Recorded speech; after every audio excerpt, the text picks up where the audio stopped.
Assalamualaikum warahmatullahi wabarakatuh. Kembali lagi di channel Berita Mistis.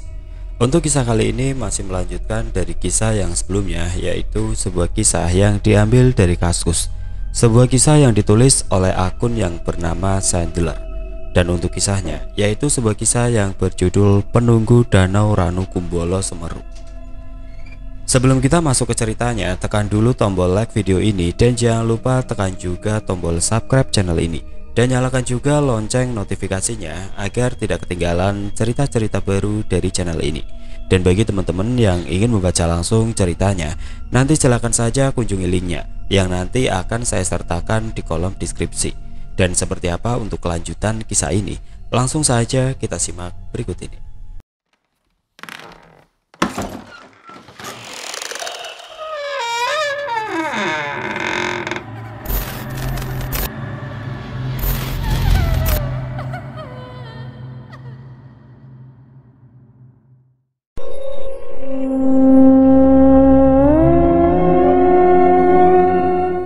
Kini kami semua sedang berkumpul di dalam tenda. Tidak lupa Tian menceritakan pengalaman kami saat berada di luar tadi, termasuk fenomena batu yang kembali ke posisi semula setelah ditendang oleh Gary. Jadi, ada kemungkinan seluruh murid dan guru yang telah tewas bisa dihidupkan kembali? Tanya Bu Lis dengan antusias tinggi. Tenang dulu Bu, biar Tian menjelaskan terlebih dahulu, ujar Gary menenangkan. Oh ya, maafkan ibu, silahkan lanjutkan Tian, saut Bu Lis. Jika kita mengambil teori fenomena batu tadi, segala kejadian di dalam alam ini ada kemungkinan bisa kita batalkan dan kembalikan seperti semula, jawab Tian. Semoga itu benar Tian. Lalu bagaimana caranya? Tanya kembali Bu Lis. Entahlah, karena sepertinya kita bukan berada di alam gaib yang seharusnya, pungkas Tian. Maksudnya? Tanya Anggi penasaran. Jin dengan kemampuan tinggi bisa saja membuat alam mereka sendiri, seperti sebuah dimensi di dalam dimensi. Tiap dimensi memiliki peraturan atau mekanisme yang berbeda-beda, sama seperti sebuah labirin. Jika kita ingin keluar dari sebuah labirin, terkadang keberuntungan saja tidaklah cukup, melainkan kita harus memahami bagaimana kerja sebuah labirin untuk dapat keluar, ujar Tian. Kamu sepertinya sangat berpengalaman, tanya Bu Lis. Iya, sebenarnya aku sudah beberapa kali keluar masuk ke alam gaib. Namun ini pertama kalinya aku masuk ke dalam dimensi khusus seperti ini. Dan alasan mengapa aku bisa tahu tentang dimensi khusus ialah karena guru di perguruanku pernah membahasnya, ujar kembali Tian. Piur, dum, dum. Tiba-tiba saja terdengar suara gemuruh air yang begitu keras dan dilanjutkan dengan suara gendang yang juga sama kerasnya.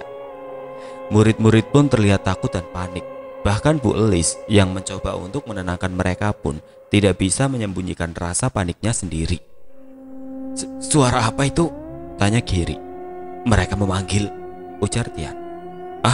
Apa maksudmu? Tanya Giri kembali. Seperti yang aku katakan, mereka seperti sedang memanggil kita untuk keluar, jawab Tian. Lalu apa yang harus kita lakukan? Tanyaku. Aku akan keluar, ujar Tian kembali. Apa kau gila? Bisa saja itu adalah sebuah jebakan, ucap Gary. Lalu apakah kau memiliki ide yang lebih baik? Tanya Tian. Tidak ada, tapi itu terlalu beresiko, ujar Gary kembali. Kita kehabisan pilihan, Ger. Kalian tunggu saja di sini, aku akan pergi sendiri, ujar Tian sembari berdiri. Lalu aku tanpa sadar memegangi celananya, seperti enggan untuk melepas ia pergi. Aku takut, ucapku memberanikan diri. Dengan sedikit paksaan, Tian mengizinkanku untuk menemaninya keluar, sedangkan Gary diminta untuk berjaga di dalam tenda. Karena untuk saat ini, dia adalah murid yang paling bisa diandalkan dalam hal melindungi. Aku menarik nafas panjang dan memberanikan diri untuk beranjak keluar tenda dengan suara dentuman gendang yang tiada henti memanggil-manggil kami. Aku dan Tian berjalan mendekati danau, dan seketika kami sampai di tepi danau. Tiba-tiba saja suara dentuman tersebut berhenti, dan suara menjadi sangat hening. Lalu, piur. Tiba-tiba saja kami dikagetkan dengan kemunculan dua sosok dari dalam danau. Langsung saja kabut-kabut di sekitar danau menghilang. Makhluk yang aku temui di alam mimpi, gumamku yang tidak berani berbicara. Aku memegangi baju Tian dengan sangat kencang dan bersembunyi di belakangnya. Traumaku seakan kembali setelah melihat salah satu sosok yang aku temui dalam mimpiku sebelumnya. Sosok pria berkulit putih susu yang tidak memiliki hidung dan mulut, hanya mata yang berwarna putih polos. Lalu makhluk satunya berhenti seperti wanita berambut sangat panjang sampai menyentuh tumitnya. Aku tidak bisa melihat wajahnya saat itu karena seluruh wajahnya tertutupi oleh rambutnya dan warna kulitnya. Sama seperti jin yang satunya. "Hai Rizka," ujar jin pria tersebut dengan suara yang begitu berdengung di kupingku. Aku pun langsung menyembunyikan wajahku di belakang leher Tian. "Kau mengenalnya, Riz?" tanya Tian. Dia jin yang pernah muncul di dalam mimpiku," sautku. "Mimpi? Jadi dia adalah sosok yang mengikutimu sejak kita menanjak?" saut Tian. Tian terlihat begitu tenang. Dengan kepala tegap ia menatap tajam ke arah dua jin tersebut. Atau dia hanya tidak ingin memperlihatkan perasaan takutnya saja. "Rizka, Rizka, Rizka, Rizka," teriak jin pria itu sembari mencakar-cakar wajahnya. "Rizka, aku jatuh hati kepadamu saat pertama kali melihatmu. Jadilah milikku, Rizka. Rizka," teriaknya kembali yang tanpa henti memanggil-manggil namaku. "Berisik, diamlah sejenak," ujar jin wanita itu membentak. Tapi kak, aku mau dia menjadi pengantinku, Kak," saut jin pria itu. "Diam," ujar jin wanita itu kembali yang kali ini berhasil membungkam jin pria itu. Aku yang sedang menjadi objek perbincangan mereka hanya bisa diam. Karena rasa takutku sudah membuat kepalaku begitu kosong, sampai-sampai tidak bisa memikirkan apapun.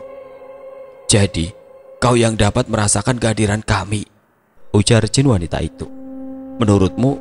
tanya Tian kembali. "Lihatlah sikapmu itu. Aku adalah Luna dan adikku bernama Luno. Kami adalah penguasa gunung atas ini. Nasib kalian sedang tidak beruntung karena kalian datang bertepatan dengan hari raya kami," ujar Luna. "Hari raya? Apa yang sedang kalian rayakan?" tanya Tian. "Anggap saja kalian adalah sapi yang akan kami korbankan kepada dewa kami, pemilik sejati gunung ini.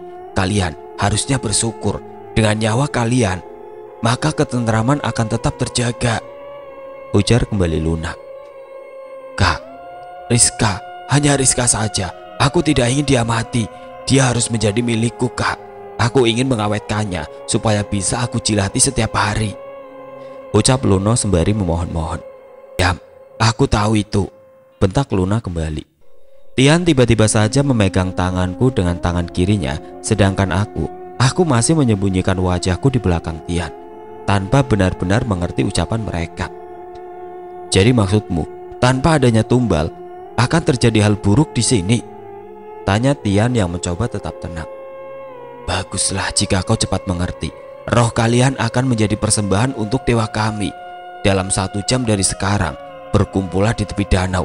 Maka aku menjanjikan kematian tanpa rasa sakit," ujar Luna. Setelah berbicara, terlihat mereka berdua perlahan turun dan kembali masuk ke dalam air.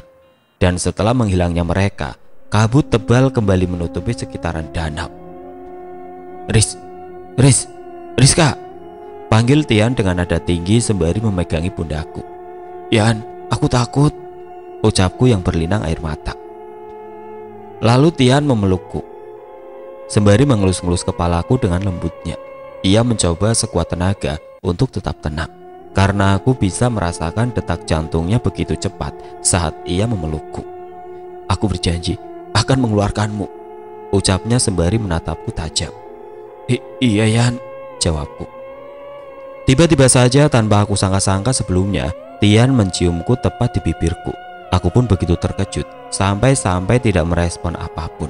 Namun hanya sesaat ia langsung melepaskannya. Maaf Riz, mungkin karena kejadian ini otakku jadi gila," ucap Tian dengan wajah memerah. Iya," jawabku dengan perasaan campur aduk. Maksud ciuman dia tadi apa? Apa mungkin hanya karena ingin menenangkanku? Kurasa tidak, karena itu sudah terlalu jauh. Atau mungkin Tian memang menyukaiku? Tidak mungkin. Kami bahkan hampir tidak pernah bicara di kelas. Tapi entah mengapa, aku tidak bisa marah. Padahal itu adalah ciuman pertamaku. Tanpa mau bertele-tele, Tian kembali mengajakku untuk kembali ke tenda. Ketika kami berjalan, entah mengapa kali ini Tian seperti menjaga jarak dariku. Setiap kali aku mencoba untuk mendekatinya, ia malah terus menjauh. Sampai tidak terasa, kami sudah sampai. "Wajah kalian merah, kenapa?" tanya Gary. Enggak apa-apa," jawabku dan Tian secara berbarengan. Mencurigakan," ucap Gary. Gak usah dipikir, ada yang ingin aku bahas," ujar Tian yang langsung duduk. Kami pun kembali berkumpul untuk memperbincangkan apa yang aku dan Tian alami di luar sana. Namun entah apa alasannya, Tian tidak mengatakan bagian di mana jin bernama Luno tadi menginginkanku. 1 jam? Gila, apa kita semua akan mati? Ujar Yuni panik. "Tenanglah, ada hal yang lebih penting yang aku sadari saat berbicara dengan jin bernama Luna tadi," ujar Tian dengan tersenyum. "Gila kau, Yan. Apa yang lebih penting dari nyawa kita?" bentak Yuni. "Yuni, diamlah. Lanjutkan Tian," tegas Bu Elis. "Seperti yang sudah aku sampaikan tadi tentang mempersembahkan ruh kita kepada Dewa Gunung ini. Dalam kalimat yang disampaikan Luna terselip kata akan," ucap Tian. "Jadi maksudmu?" tanya Gary. "Berarti dugaanku sebelumnya kemungkinan besar ialah benar. Sepertinya ia belum memakan ruh murid atau guru lainnya. Mereka hanya menyembunyikan mereka di suatu tempat untuk nanti secara bersamaan akan dipersembahkan kepada dewa mereka. Namun aku tidak tahu kapan mereka akan menyerahkannya," ujar Tian. "Bukannya meskipun kita berhasil mengambil roh murid dan guru lainnya, lalu bagaimana dengan tubuh mereka? Tubuh mereka sampai compang-camping seperti itu. Bahkan aku melihat ada yang kepalanya terpisah," ujar Gary. "Tenanglah, itu adalah bagian dari tipuan mereka," ujar Tian. Maksudmu?" tanyaku menatap Tian. "Maksudku adalah," ucap Tian terpotong setelah menatapku. "Adalah apa?" tanyaku kembali. "Maksudku adalah sebenarnya kita dibawa ke sini tanpa raga kita. Jadi raga kita seharusnya masih aman berada di alam manusia. Mereka memalsukan raga kita supaya kita mengira bahwa teman-teman kita memang benar-benar sudah mati," ujar Tian yang enggan menatapku. "Jadi maksudmu kita sekarang ini hanyalah ruh?" tanya Bu Elis. "Iya benar Bu, saya pun baru saja menyadarinya," jawab Tian. "Lalu bagaimana dengan masalah kita yang harus berkumpul dalam waktu 1 jam? Apa kita harus menurutinya?" tanya Bu Elis kembali.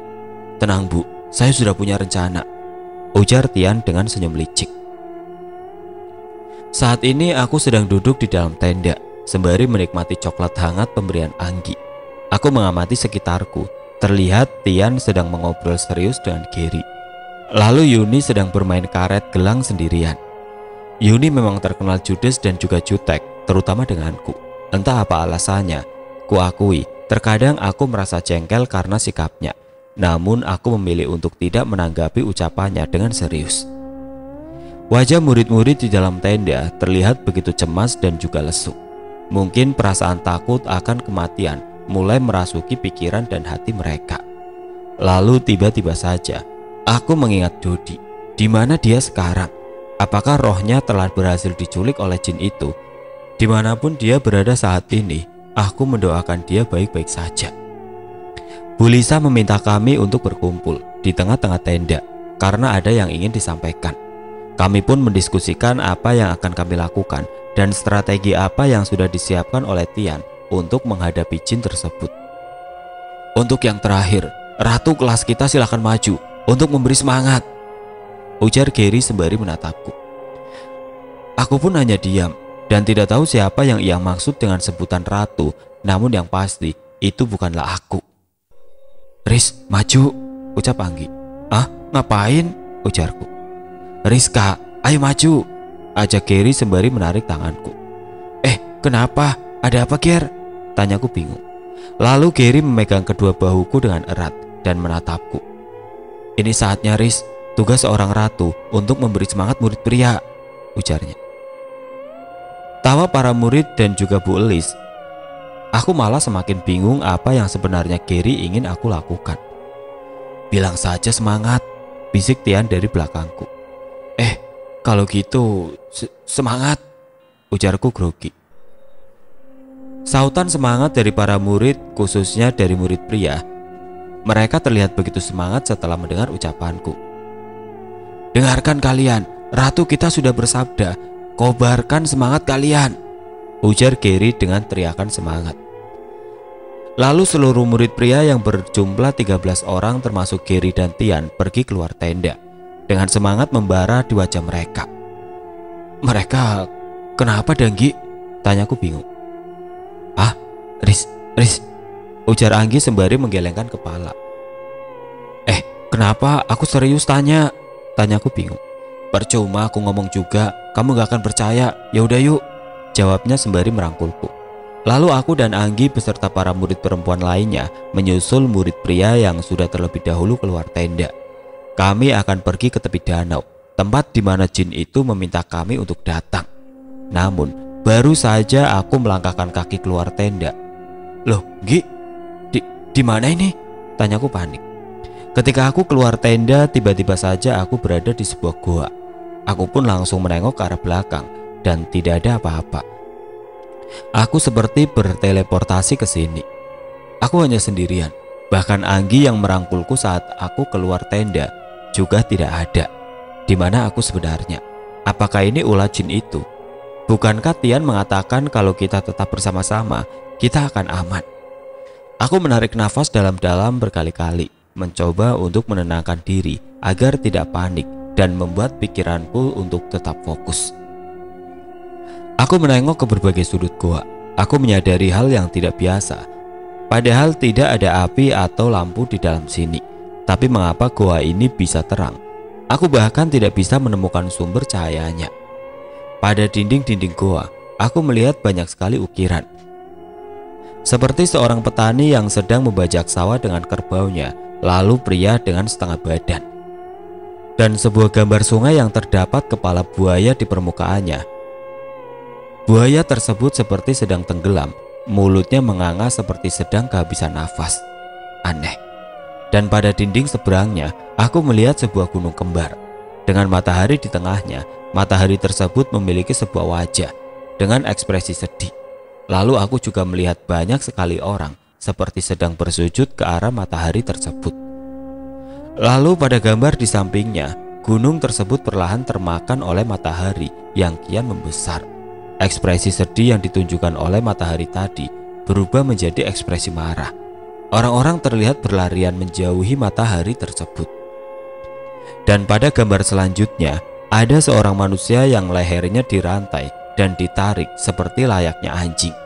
Dan untuk orang yang menariknya, terlihat sedang menunjuk ke arah matahari tersebut. Ia terlihat tersenyum. Lalu pada gambar berikutnya, yang mana menjadi gambar terakhir, di situ digambarkan letusan gunung yang maha dahsyat. Orang-orang yang sebelumnya berlari kini sudah tewas terkapar, termasuk orang dengan orang yang memperlakukan manusia seperti anjing tadi. Namun aku melihat satu manusia yang selamat. Dia adalah orang yang sebelumnya dirantai. Dengan rantai yang masih melingkari lehernya, ia terlihat sedang berdiri tegak menghadap sang matahari. Entah maksudnya apa dari gambar-gambar ini.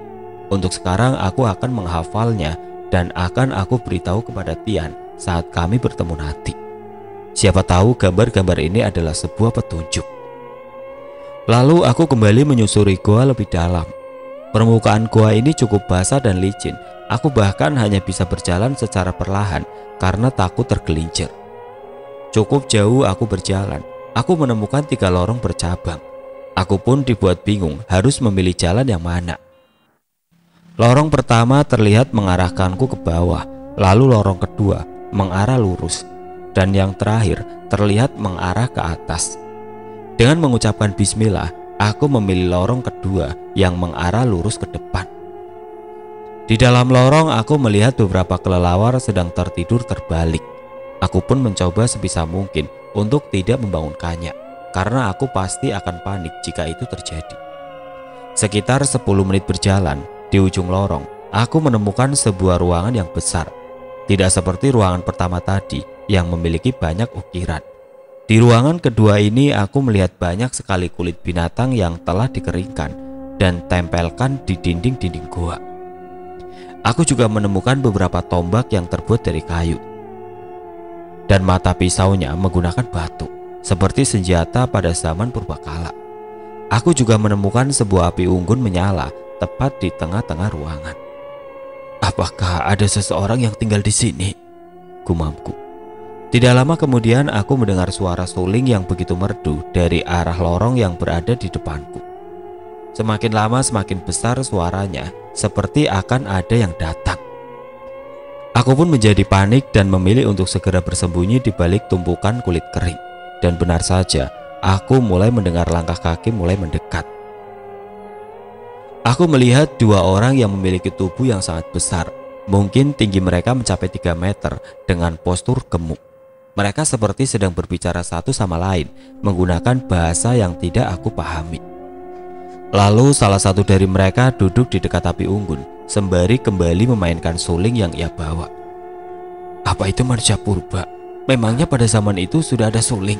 Tunggu, memangnya mereka manusia? Gumamku yang terus bertanya-tanya. Tidak lama kemudian salah satu dari mereka meninggalkan ruangan dan menuju ke lorong yang sebelumnya aku lewati tadi. Aku pun berpikir bahwa ini adalah waktunya aku untuk mengambil kesempatan untuk pergi dari sini. Mumpung satu pria yang tinggal masih sibuk memainkan serulingnya. Aku pun melangkah secara perlahan sembari membungkuk, mencoba untuk menghilangkan suara langkah kaki dan pergi menuju lorong di mana mereka datang. Namun, tiba-tiba saja suara suling berhenti. Jantungku pun langsung berdetak kencang. Apakah aku ketahuan? Aku memberanikan diri menengok ke arah pria tersebut dan benar saja, pria tersebut sedang melihatku dan langsung berteriak begitu keras. Aku pun langsung menegakkan badan dan langsung berlari sekuat tenaga. Pria tersebut juga berlari mengejarku. Aku berlari memasuki lorong dengan keringat yang sudah membasahi wajahku. Aku tidak ingin menengok ke belakang karena dari suara langkah pria itu aku bisa merasakan dia sudah tepat berada di belakangku. Dan krak, teriakku. Tangan besar pria itu berhasil menangkap bahu kananku dan mencengkeram bahuku dengan begitu kencang. Sampai-sampai aku mendengar suara retakan pada bahuku. Aku pun langsung berteriak kesakitan dan terkapar jatuh memegangi bahuku. Lalu pria besar itu menggenggam kepalaku dan menyeretku bersamanya. Namun ia tidak kembali ke tempat sebelumnya. Aku mencoba meninju-ninju tangannya dengan tangan kiriku dengan harapan agar dia melepaskan kepalaku. Namun percuma, sepertinya pukulanku juga tidak terasa olehnya. Sekitar 10 menit kami sampai di sebuah ruangan berbeda. Aku merasakan sesuatu sedang menunggu di ruangan tersebut. Namun aku tidak menengok ke arahnya karena kepalaku masih ia genggam. Kau, ucap seorang pria yang suaranya tidak asing di kupingku. Tiba-tiba saja pria besar yang sedang menyeretku diajar begitu keras, sampai-sampai membuatnya terpental jauh. Dan tepat sebelum aku ikut terpental, ada tangan yang memeluk perutku. Berani-beraninya kau menyentuh rizkaku, ujarnya kembali. Aku pun menengok ke arah pria itu, dan itu adalah Luno. Pria yang barusan ia hajar langsung bangun dan bersujud di depan Luno, seperti sedang meminta maaf dengan bahasa yang tidak aku mengerti. Lalu Luno menggendongku dan mendudukkan di sebuah kursi yang terbuat dari kulit. Apa kau baik-baik saja? Ujarnya dengan suara begitu keras. Aku tidak menjawab pertanyaannya. Aku hanya memegang bahu kananku yang masih begitu sakit sembari menatap ke arah Luno. Di mana ini? Tanyaku. Bahumu. Aku akan menyembuhkannya. Tenanglah, ujar Luno kembali. Tanpa menjawab pertanyaanku, ia memegang bahuku dengan tangannya. Aku merasakan udara yang begitu sejuk, seperti masuk ke dalam pori-pori bahuku. Dan tidak lama kemudian, setelah ia melepaskan tangannya, rasa sakit pada bahuku hilang begitu saja. Luno menatapku begitu tajam, walaupun dia tidak memiliki hidung dan mulut pada wajahnya, namun aku merasakan rasa bersalah hanya dari tatapannya, dengan tangan yang terus meraba-raba wajahku. Di mana ini? Tanyaku kembali. Kita berada di rumahku, jawabnya. Kau yang membawaku ke sini? Tanyaku. Tentu, hanya aku dan kakakku yang bisa keluar masuk dari sini, jawabnya dengan tergagap-gagap. Lalu, mau apa kau denganku? Tanyaku. Tentu karena aku ingin menyelamatkanmu. Aku bahkan menghabiskan seluruh energiku untuk dapat membawamu ke sini, ujar Luno. Jangan-jangan, bagaimana dengan teman-temanku? Tanyaku kembali. Mereka seharusnya sudah mati oleh kakakku, ujarnya. Aku pun langsung lemas setelah mendengarnya. Apa mungkin strategi yang dibuat oleh Tian telah gagal? Aku langsung menangis sembari menundukkan kepala dan menutup wajahku dengan kedua tanganku. Jangan menangis. Kau pasti karena dia, kau kembali menangis, ujar Luno yang kembali meninggikan suaranya. Lalu terlihat Luno menghampiri pria besar tersebut dan langsung menghajarnya dengan pukulan bertubi-tubi yang saking cepatnya. Aku sampai tidak bisa melihat tangannya. Hentikan, teriakku. Aku tidak tahu mengapa aku menghentikan Luno. Mungkin aku hanya tidak suka melihat siapapun dipukuli, bukan karena kesalahannya. Aku mengambil nafas panjang dan langsung berdiri tegap. Aku berjalan menghampiri Luno dengan wajah penuh amarah, sampai aku tepat berada di depan wajahnya. Ada apa? Kamu ingin sesuatu? Ujar Luno dengan sedikit panik. Bawa aku ke danau, ujarku. Tidak mungkin. Jika kau ke sana, kau akan dibunuh oleh Luna.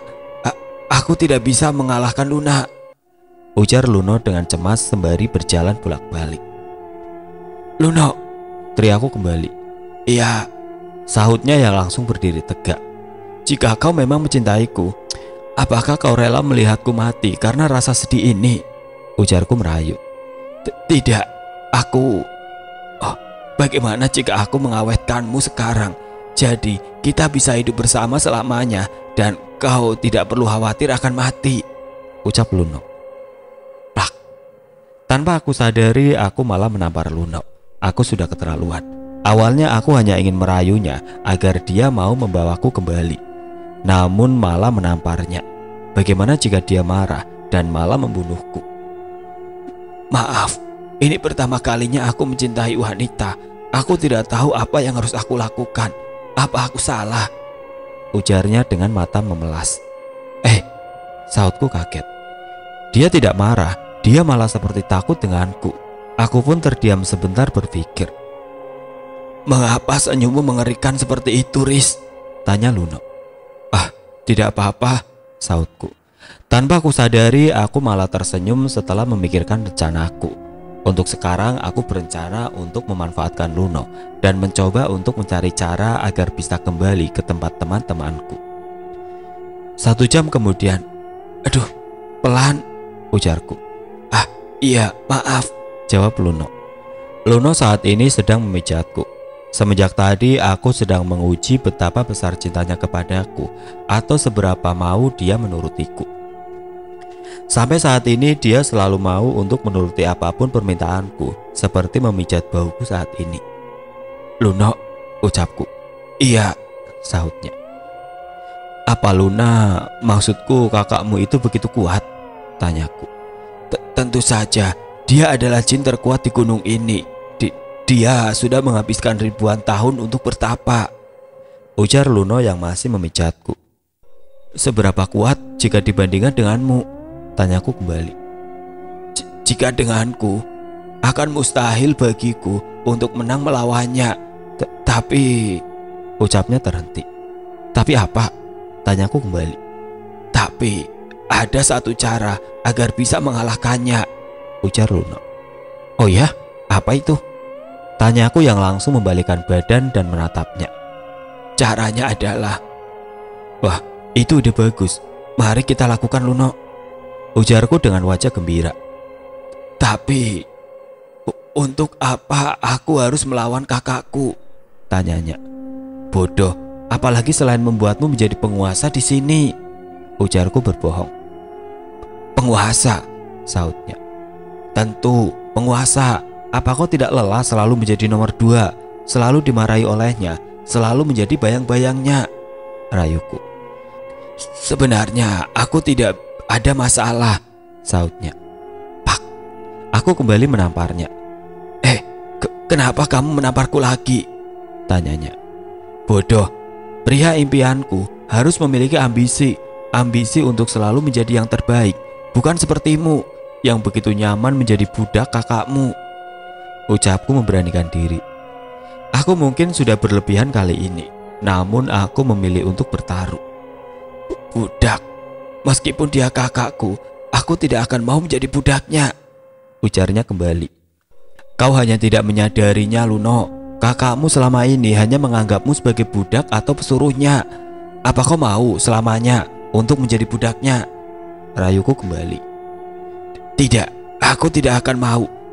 Tapi jika aku mulai pertarungan dengan Luna, pasti sang dewa akan marah, ujarnya. Dewa? Oh, dewa gunung ini. Bisa kau jelaskan siapa dewa itu? Tanyaku.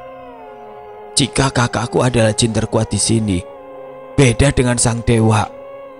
Luna pernah bercerita kalau dewa tersebut sudah hidup sebelum Adam diturunkan ke bumi, ujarnya.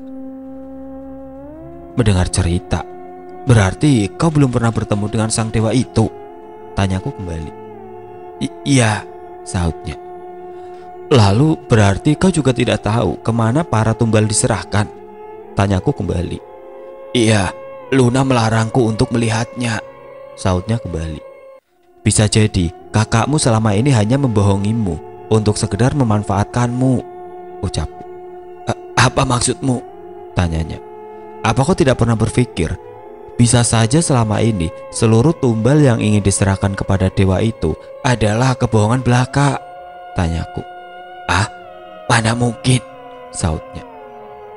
Bisa saja bukan, selama ini dia tidak memberimu izin untuk melihat secara langsung penyerahan tumbal kepada dewa, karena selama ini juga kakakmu sendirilah yang memakan jiwa-jiwa itu untuk dirinya sendiri, sahutku. Luna pun cukup terkejut setelah mendengar ucapanku. Sejujurnya aku juga tidak yakin tentang dewa itu. Aku juga tidak begitu memperdulikannya, karena prioritasku saat ini adalah untuk merayu Luno agar mau bertarung dengan Luna. Jadi selama ini dia hanya menipuku, ujar Luno yang mulai terlihat kesal. Tentu saja, karena masuk akal bukan? Supaya kau tidak akan pernah melampaui kekuatannya agar dia selalu yang menjadi nomor 1 di sini, ucapku kembali. Brok, sialan. Jadi selama ini aku hanya dimanfaatkan. Tidak akan aku maafkan, teriak Luno sembari menghancurkan kursi di depannya. Tenang Luno, untuk itu aku akan membantumu mengalahkannya dan membuatnya mengakui betapa hebatnya dirimu, sahutku kembali. Benarkah? Kamu mau membantuku? Jawabnya yang sudah termakan bujuk rayuku. Tentu, karena aku akan selalu di sampingmu, bukan begitu? Ujarku dengan senyum. Rizka, terima kasih, jawabnya. Untuk selanjutnya akan memakai sudut pandang Tian. Mereka berteriak-teriak untuk menyemangati hati mereka yang sedang diliputi ketakutan. Berkat dukungan semangat dari Rizka, para pria pun semakin menjadi-jadi. Mungkin Rizka tidak tahu, sebenarnya dia adalah ratu kelas, sekaligus ratu di sekolahan kami. Banyak sekali murid pria di sekolah kami menyukainya. Dia begitu populer bahkan sampai ke sekolah sebelah. Sebenarnya ada beberapa pria yang meminta mencoba mendekatinya dari sekolah sebelah, namun selalu dihentikan oleh murid di sekolah kami. Karena bagi fansnya di sekolah, dia adalah ratu untuk dipuja dan tidak ada yang boleh memilikinya. Mungkin itu hanya ungkapan putus asa dari mereka yang sadar kalau mereka tidak mungkin bisa mendapatkan Rizka. Ya meskipun Rizka sendiri ku yakin tidak akan begitu peduli, meskipun dia mengetahui fakta ini. Dan aku adalah salah satu dari mereka. Satu persatu dari kami mulai meninggalkan tenda untuk menuju danau. karena sebelumnya kami telah mendiskusikan rencana untuk dapat mengalahkan dua bersaudara itu. Namun, baru saja kami meninggalkan tenda. "Rizka!" teriak Anggi panik. Aku yang berada di baris paling depan pun langsung berlari menembus barisan untuk ke belakang dan menanyakan Anggi. "Kenapa, Anggi?" tanyaku bingung. "Rizka, Yan, tiba-tiba hilang," saut Anggi dengan wajah panik. "Ah, kok bisa?" tanyaku. "Nggak tahu, Yan, sumpah padahal dia aku rangkul sebelumnya," ujar Anggi kembali. Aku langsung terduduk lemas. Aku berpikir apa yang sebenarnya terjadi. Apakah Rizka mati atau diculik? Jika mengingat percakapan kami dengan dua jin tersebut sebelumnya, maka kemungkinan besar dia diculik. Jika iya, seharusnya Rizka masih hidup. Lalu apakah aku bisa tenang untuk sekarang? Bagaimana bisa Sukma tiba-tiba menghilang seperti itu? Apakah fenomena seperti ini termasuk dalam hukum alam pada dimensi ini?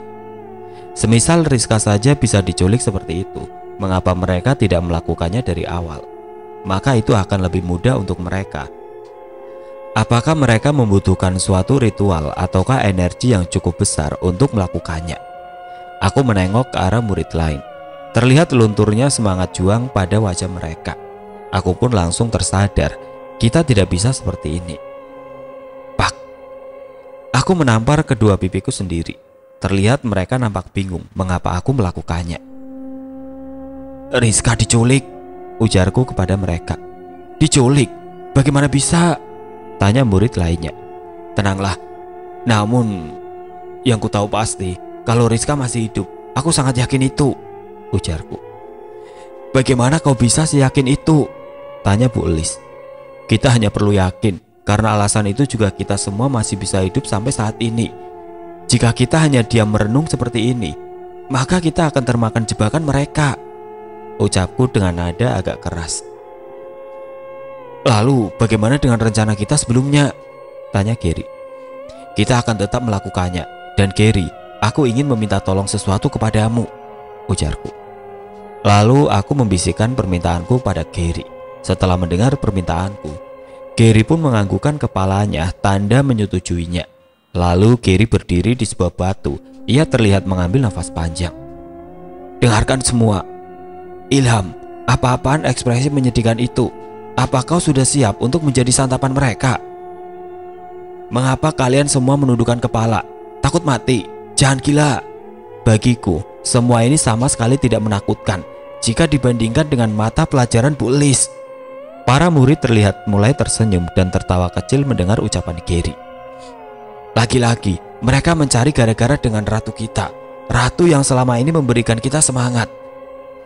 Semangat untuk bangun setiap pagi, semangat untuk masuk sekolah setiap hari, semangat untuk mengikuti jam olahraga.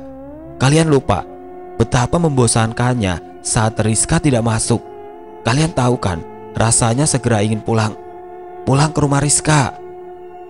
Sorakan yang diikuti tawa oleh para murid. Sepertinya Gary mulai berhasil untuk mengembalikan semangat mereka. Pure. Tiba-tiba saja saat Gary masih berpidato, muncul gelombang besar dari danau, yang mana langsung menyita fokus kami. "Mereka datang," gumamku. Nampak lagi rasa takut mulai menyelimuti wajah mereka, karena ini adalah pertama kalinya bagi mereka melihatnya.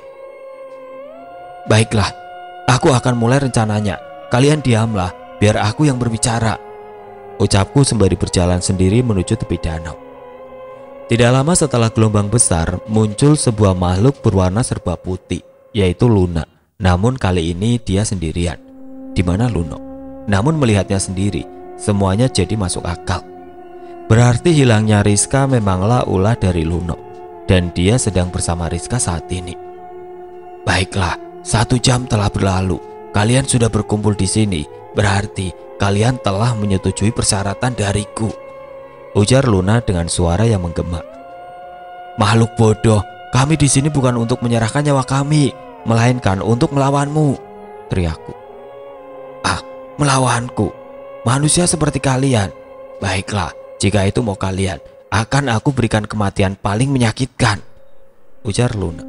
Terlihat Luna sedang merapalkan sesuatu. Langsung saja energi di sekeliling kami berubah menjadi dingin dan mencekam. Tidak lama setelahnya, muncul makhluk-makhluk mengerikan dari dalam danau dan merangkak ke tanah.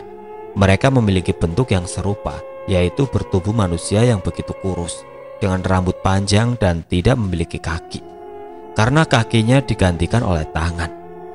Jadi mereka memiliki 4 tangan yang digunakan untuk merangkak di tanah.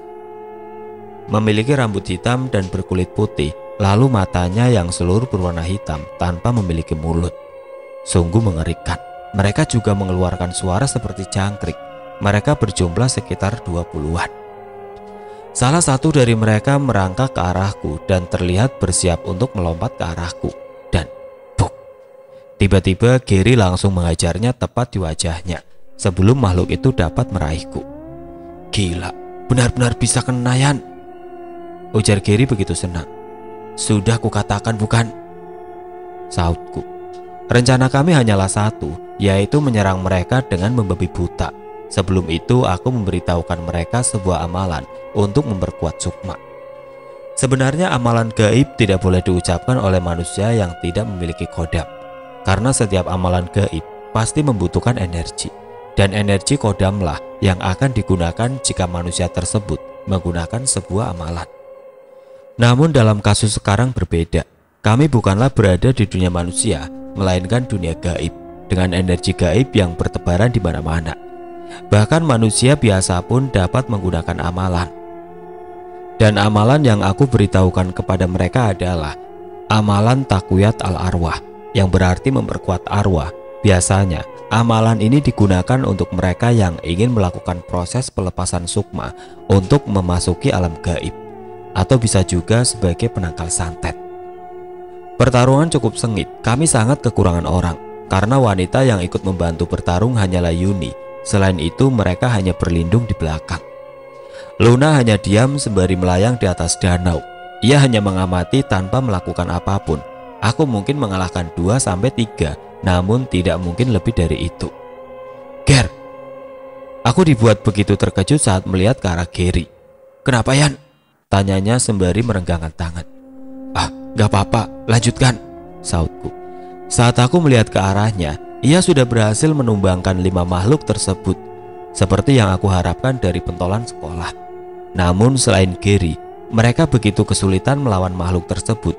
Bahkan sudah dalam kondisi 3 lawan 1, namun mereka masih saja kesulitan melawannya. Dan benar saja, Ilham! Teriak Gary yang melihat Ilham ditusuk pada bagian dada oleh makhluk tersebut. Melihat itu, Gary langsung berlari menyelamatkannya dengan menghajar makhluk yang telah menusuk Ilham. Gary, tenanglah.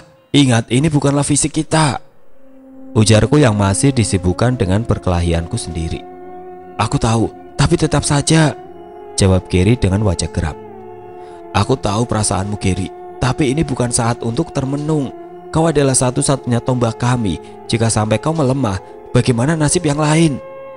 Ucapku yang mencoba untuk mengembalikan rasa percaya dirinya. Ah, benar, ini bukan saatnya seperti ini. Maju kalian semua, teriak Gary memprovokasi, yang langsung menerjang ke depan. Pertempuran masih terus berlanjut. Kami telah kehilangan 3 orang pria termasuk Ilham di dalamnya. Sedangkan mereka hanya tersisa 3 pasukan milik Luna. Kemenangan sudah di depan mata kami. Setidaknya itulah yang aku pikirkan. Tiba-tiba udara di sekitar menjadi dingin dan begitu mencekam. Aku mendengar suara gemuruh dari arah hutan. Terlihat Luna mengangkat kedua tangannya dan melepaskan tongkat yang selama ini dia genggam ke danau. Matahari, bumi akan menyesatkan setiap makhluk yang mengacau. Bumi, dengarlah permintaanku. Hancurkan mereka yang selama ini selalu menjadi benalu untukmu. Setelah Luna berucap, tiba-tiba terjadi gempa yang maha dahsyat. Sampai-sampai aku tidak bisa berdiri tegap. Bahkan mendengar ucapannya saja sudah membuat kakiku lemas. Aku sampai jatuh terduduk. Aku merasakan sesuatu yang mengerikan akan datang. Tiba-tiba terdengar lengkingan teriakan di balik gunung di depanku. Apa itu, Yan? Ujar Gary sembari menunjuk. Aku melihat sesosok bayangan raksasa yang amat besar. Semakin besarnya, aku hanya bisa melihat kaki-kakinya. Perlahan monster itu menunduk dan aku mulai bisa melihat kepalanya. Ia memiliki wajah layaknya manusia dengan janggut dan kumis yang begitu panjang. Sungguh tubuhnya begitu besar, bahkan kepalanya saja lebih besar dari gunung ini. Ia menunduk dan melihat ke arah kami seolah sedang memperhatikan kami. Apakah dia adalah dewa yang dia maksud? Gumamku dalam hati. Bagaimana cara kami mengalahkannya? Ucapku. Perlahan makhluk raksasa itu membuka mulutnya dan seperti ingin berbicara. Siapa kalian? Ucap makhluk besar itu dengan suara yang lamban namun begitu kencang. Aku dan murid lain hanya bisa diam menatap makhluk itu, seolah kami sedang menatap dewa kematian yang sudah siap mencabut nyawa kami kapanpun dia mau. Aku bertanya, siapa kalian? Ujarnya kembali. Dewa, cabut saja segera nyawa mereka. Merekalah yang akan menjadi persembahanku untukmu, ucap Luna. Lalu perlahan monster itu menggeser bola matanya dan melihat ke arah Luna. Aku tidak berbicara denganmu, ucap makhluk itu. Luna pun langsung terdiam 1000 bahasa dan tidak lagi berani berbicara. Aku mengambil nafas panjang untuk menenangkan diri. Namun tetap saja kedua tanganku tidak berhenti gemetar. Dewa, maafkan kelancangan kami yang sudah seenaknya masuk ke wilayahmu. Sungguh atas nama Tuhanku, kami tidak ada niatan sedikit pun untuk mengusik wilayahmu. Kami hanyalah sekumpulan manusia yang ingin melakukan kegiatan di daerah ini, ujarku sembari berdiri dan memberanikan diri menatapnya. Terlihat makhluk itu secara perlahan kembali menggeser bola matanya dan menatap ke arahku. Melihat dia menatapku, gemeteran di tanganku semakin tidak bisa kutahan. Aku pun menyembunyikan kedua tanganku di belakang. Siapa Tuhanmu itu? Tanyanya kepadaku. Allah Subhanahu wa Ta'ala adalah Tuhanku dan satu-satunya Tuhanku, jawabku dengan suara lantang. Luna, teriak makhluk itu. Bohong dewa, mereka bukanlah hambanya. Mereka mengatakan itu hanya ingin selamat. Mereka hanyalah hamba palsu yang menggunakan namanya untuk menjadi tameng mereka. Sama seperti persembahan sebelumnya, mereka hanyalah makhluk penuh maksiat dan tidak pantas untuk hidup, ujar Luna dengan kepanikan. Makhluk besar itu melirik sebentar dan kembali menatap Luna. Kau lupa siapa aku, Luna? Lepaskan mereka atau kau yang akan menjadi persembahanku, tanya makhluk itu. Baik dewa, jawab Luna dengan suara lemas. Setelah memperingati Luna, ia meninggalkan kami dengan berjalan secara perlahan, sampai kami tidak bisa lagi melihatnya karena kabut yang tebal. Menurut mitos, dewa yang dipanggil oleh Luna sebenarnya adalah jin dengan ras Jaya Raksa. Jumlah mereka hanyalah sedikit. Kebanyakan dari mereka tinggal di daerah pegunungan atau jurang yang sangat dalam. Mitos lain juga mengatakan ras Jaya Raksa pernah berperang dengan bangsa iblis untuk memperebutkan kasta tertinggi.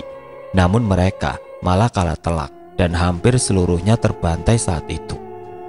Namun pada detik-detik terakhir, ada sebuah cahaya yang begitu terang dari langit sana itu.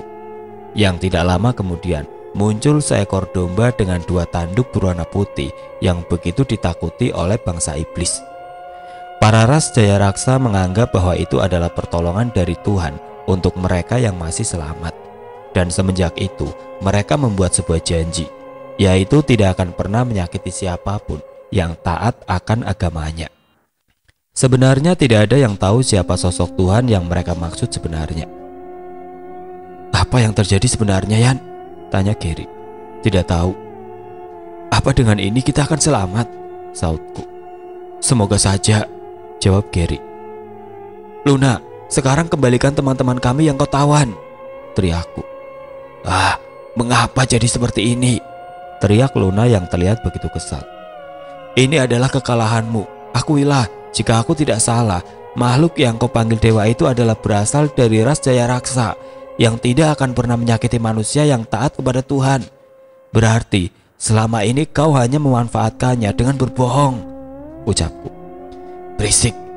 Jika tidak seperti itu, tempat ini akan, ucapnya terhenti. Apa yang akan terjadi kepada tempat ini? Tanyaku yang mulai penasaran. Aku tidak ingin kejadian 50 tahun lalu terulang. Raksasa itu, ujar Luna kembali. Apa yang sebenarnya ingin kau katakan? ujarku kembali. Aku hanya tidak ingin kejadian 50 tahun lalu terulang. Sungguh, aku sudah tidak peduli lagi apa yang akan terjadi ke depannya, ucap Luna. Setelah berucap, ia pun pergi meninggalkan kami dan kembali menyelam ke dalam danau. Entah apa yang dia maksud dengan kejadian 50 tahun lalu dan akan terulang lagi. "Ya, terus di mana Rizka?" tanya Gary. Aku hampir lupa tentang Rizka. Bodoh, mengapa aku tidak menanyakannya tadi? "Luna, kembalikan Rizka!" teriakku sekuat tenaga. Namun percuma, tidak ada jawaban darinya. Dan selain Rizka, bagaimana dengan nasib teman-temanku yang telah terbunuh? Makhluk itu tidak mau menjawabnya dan malah berbicara aneh. Tidak lama setelahnya, dari balik pepohonan aku melihat sesosok yang familiar berkulit serba putih. Itu Luno, ujarku sembari menunjuk. Aku pun langsung berlari sekuat tenaga menghampiri Luno dan berniat untuk langsung mengajarnya. Namun tiba-tiba aku melihat Rizka berjalan di belakang Luno. Seketika aku langsung menghentikan langkahku. Rizka, ucapku yang langsung menghampirinya. "Tian, syukurlah kalian baik-baik saja," ujarku sembari memegang tangan Tian. "Mengapa kalian masih hidup? Di mana kakakku?" tanya Luno. "Riz, ada apa dengan makhluk ini?" tanyaku yang bingung melihat sikap Luno yang tenang. "Oh, tenang, sudah aku taklukkan," ucap Rizka dengan senyum lebar. Sautku. "Lalu bagaimana dengan Luna? Bukankah ini sudah melewati waktu pertemuan dengannya?" tanya Rizka. Aku pun menjelaskan secara detail kepada Rizka tentang apa yang terjadi sebelumnya, termasuk dengan kemunculan dewa raksasa tadi. Luno yang sedari tadi mendengarkan ceritaku pun terlihat sedang memegangi dagunya, seperti sedang berpikir. "Ada apa Luno?" tanya Rizka. Apa tidak apa-apa di dekatnya seperti ini?" tanyaku yang masih khawatir. "Tenanglah, karena berkatnya juga aku berhasil kembali ke sini. Tidak ada yang perlu dikhawatirkan," ucap Rizka sembari menepuk-nepuk pundakku. "Lalu Luno, apa kau mengetahui tentang apa yang terjadi 50 tahun lalu di sini?" tanya Rizka kembali. "Sebenarnya kakakku pernah mengatakan kalau persembahan wajib dilakukan setidaknya 3 tahun sekali dengan minimal 20 jiwa untuk memuaskan rasa lapar dewa kami. Karena jika dibiarkan, maka raksasa itu akan mengamuk dan akan mengakibatkan terjadinya bencana alam di sini. Sekitar 50 tahun lalu, kami yang tidak berhasil mendapatkan persembahan untuknya harus pasrah melihat rumah kami hancur karenanya. Setiap tahun terjadi letusan gunung dan gempa," ujar Luno. Lalu mengapa raksasa tersebut menolak persembahan untuknya jika dia sendiri tahu kalau dia akan kelaparan nantinya? Sebesar itukah rasa tanggung jawab memegang janji untuk tidak mengonsumsi manusia yang taat dengan agamanya? Setelah perbincangan singkat dengan Luno, aku pun menanyakan keberadaan arwah teman-temanku berada, dan dengan mudahnya ia mau memberitahu kami. Ia pun mengajak kami ke dalam gua yang penuh dengan lorong-lorong yang mirip seperti labirin. Sungguh banyak dan memusingkan. Sampai akhirnya kami sampai di sebuah ruangan kecil yang bahkan aku harus menunduk untuk dapat memasukinya. Dan di ujung ruangan tersebut terdapat sebuah benda yang mirip dengan toples, namun berbahan dari kaitan-kaitan kayu tipis. Di dalamnya terdapat cahaya-cahaya putih. Dan Luno mengatakan bahwa cahaya itu adalah sebuah arwah teman-temanku. Setelah berhasil, kami pun kembali ke permukaan. Lalu Luno memintaku untuk membuka toples kayu tersebut. Aku pun menurutinya dan segera membukanya. Cahaya-cahaya putih tersebut langsung dengan cepat keluar dari toples dan melayang-layang di atas kami. Indah sekali, gumamku sembari tersenyum. Tidak lama setelahnya cahaya tersebut perlahan meredup dan lama-kelamaan menghilang. Aku pun menjadi khawatir dan kembali bertanya kepada Luno, dan Luno mengatakan untuk tidak perlu khawatir karena arwah-arwah tersebut sudah kembali ke tubuh mereka di alam manusia. Dan kali ini kita kembali ke sudut pandang Rizka. "Syukurlah semuanya baik-baik saja," gumamku pelan dengan senyum tipis. Dengan bantuan Tian, satu persatu dari kami dipulangkan kembali ke raga kami yang berada di alam manusia. dimulai dari Bu Elis dan siswa-siswa lainnya. Aku meminta Tian untuk memulangkanku terakhir, karena aku akan merasa tidak enak jika harus meninggalkan Tian sendiri. Ya walaupun tidak ada yang bisa aku lakukan untuk membantu. Lalu tiba-tiba saja Luno dengan wajah sedikit malu-malu menarik-narik bajuku dengan tangannya. "Ada apa, Luno?" tanyaku. "Apa kau akan pergi juga?" tanya Luno. "Tentu, Luno, aku akan pergi bersama mereka," jawabku. "Kau yakin tidak ingin di sini bersamaku?" tanyanya kembali. Aku malah menjadi merasa tidak enak dengannya. Aku tahu dia adalah jin dan bukanlah manusia. Namun rasa cinta yang dia berikan kepadaku bukanlah sesuatu yang palsu. Ditambah aku juga telah memanfaatkannya dan menipunya. Lalu tiba-tiba saja terbesit ide aneh dalam pikiranku. "Luno," panggilku. "Iya," sautnya. "Maukah kau ikut bersamaku?" tanyaku. "Maksudmu ikut ke duniamu?" tanyanya kembali. "Tentu, karena aku tidak mungkin selamanya di sini. Di sana ada banyak orang yang mengkhawatirkanku dan menunggu kepulanganku," jelasku. Tapi aku ujarnya yang terlihat bimbang. "Kau juga sepertinya tidak bisa meninggalkan tempat ini," sautku. "Baiklah, aku akan sesekali mendatangimu, karena bagaimanapun ini adalah rumahku dan aku tidak bisa meninggalkannya terlalu lama," jawabnya kembali. Saat masih berbicara dengan Luno, Tian memanggilku karena sekarang adalah giliranku untuk dipulangkan. Aku pun menengok ke arah Luno untuk sesaat. Meskipun dia hanya memiliki mata pada wajahnya, namun aku tahu kesedihan yang sedang ia rasakan. "Gawat, aku malah mau menangis," gumamku. "Kenapa, Riz?" tanya Tian yang tepat berada di depanku. Tidak perlu dipikirkan," sautku. Lalu Tian memintaku untuk menutup mata dan aku merasakan sentuhan jari pada keningku. Aku mulai mendengar ayat-ayat sedang Tian rapalkan. Perlahan sedikit demi sedikit aku mulai merasakan pusing. Dan sampai di titik di mana aku sudah tidak sadarkan diri. "Selamat tinggal, Riz." Dalam keadaan masih menutup mata, terdengar ucapan seorang pria yang suaranya tidak asing bagiku. Itu bukanlah suara Luno. Aku pun mencoba mengingat-ingat suara siapa itu. Dan ya, aku ingat. Itu adalah suara Dodi, teriakku yang langsung membuka mata. Kamu kenapa, Riz? Syukurlah kamu sudah sadar," ujar Bu Elis. Aku pun menengok ke arah sekitarku. Terlihat banyak sekali murid yang seperti baru saja terbangun. Banyak dari mereka yang terlihat memegangi kepala mereka, seperti sedang menahan pusing. "Rizka!" Tiba-tiba seorang wanita meneriaki namaku dan langsung memelukku. "Dewi!"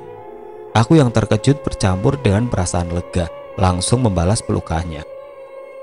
"Alhamdulillah kamu gak apa-apa, Wi," ujarku sembari mengelus wajah Dewi. "Iya, Riz, setelah kamu berdua ninggalin tenda waktu itu, ada makhluk aneh yang tiba-tiba masuk ke tenda, dan setelahnya aku gak bisa ingat apa-apa yang terjadi," ujar Dewi dengan tangis. "Maaf, Wi, udah ninggalin kamu waktu itu.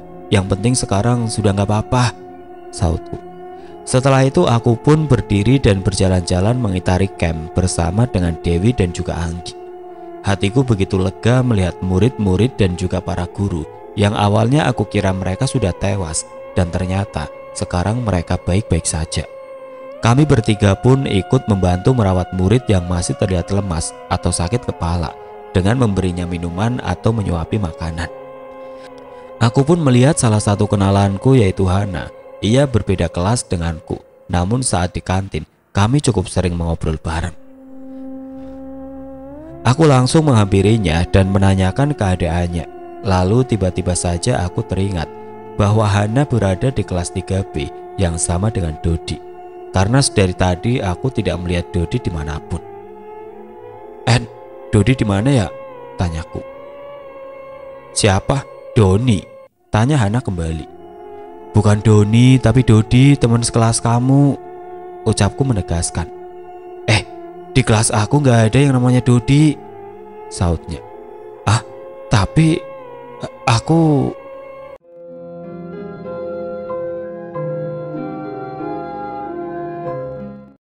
Oke teman-teman, sekian untuk kisah kali ini. Bagaimana menurut kalian tentang kisah ini? Tulis komentar kalian di kolom komentar. Dan bagi teman-teman yang baru bergabung, jangan lupa untuk like, comment, share, serta subscribe channel ini. Dan nantikan kisah-kisah horor berikutnya tetap di channel Berita Mistis. Wassalamualaikum warahmatullahi wabarakatuh.